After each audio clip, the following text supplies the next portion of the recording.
Đây là bộ máy tính mình đang sử dụng nhá. Thì mình ở đây mình sử dụng đầu tiên ấy là hai cái màn hình. Thì hai cái màn hình này cũng rẻ tiền thôi, hai cái màn hình rẻ tiền thôi. Thì một cái là của hãng Starview nhá. Đây, một bên mình về làm việc, một bên là mình để xem phim này. Đấy, còn màn hình bên này thì là của Samsung nhá. Thì hai cái màn hình này mình mua với giá chỉ tầm nó rơi vào khoảng 3-4 triệu thôi, 3 đến 4 triệu thôi.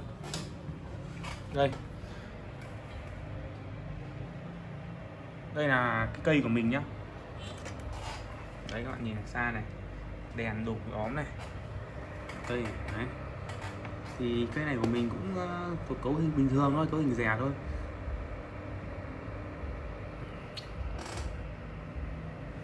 Cạc kìa. Cạc của mình là GTX 1060 nhá. Và main thì mình dùng cái MSI B365M nhá, Pro nhá, VH nhá.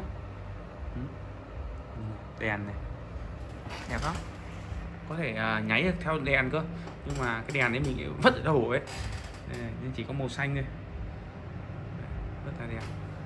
Mình dùng wifi khẩu trang này, mình đã có hai cái, đi ra ngoài là mình dùng luôn, Covid mà. Đây là bộ bàn phím của mình này, mình đang dùng này.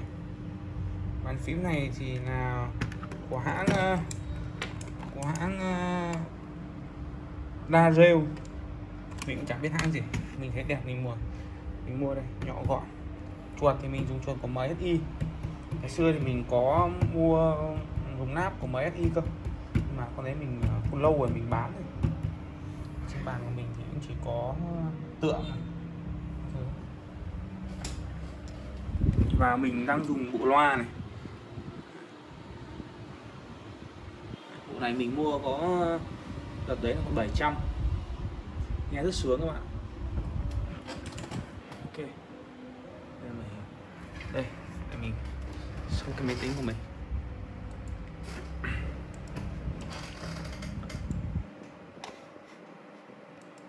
Để mình xem thông số nhé.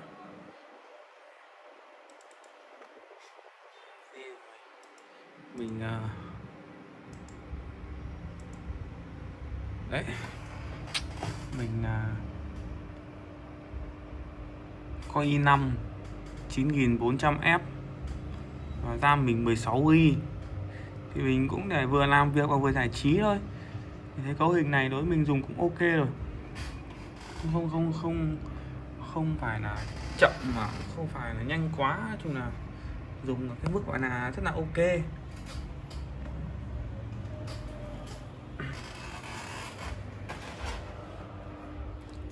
Đây là chiếc ghế của mình.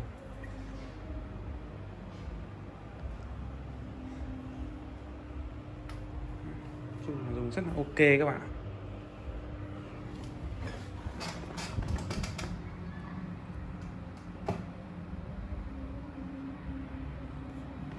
Bàn phím thì gõ thì thôi rồi, sướng thôi rồi luôn các bạn.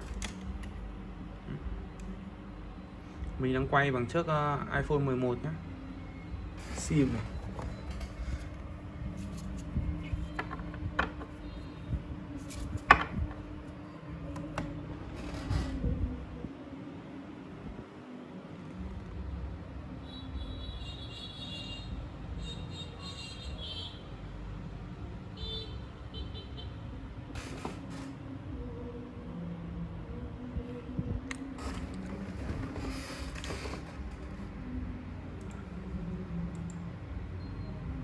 Bên này là mình để lướt Facebook ấy.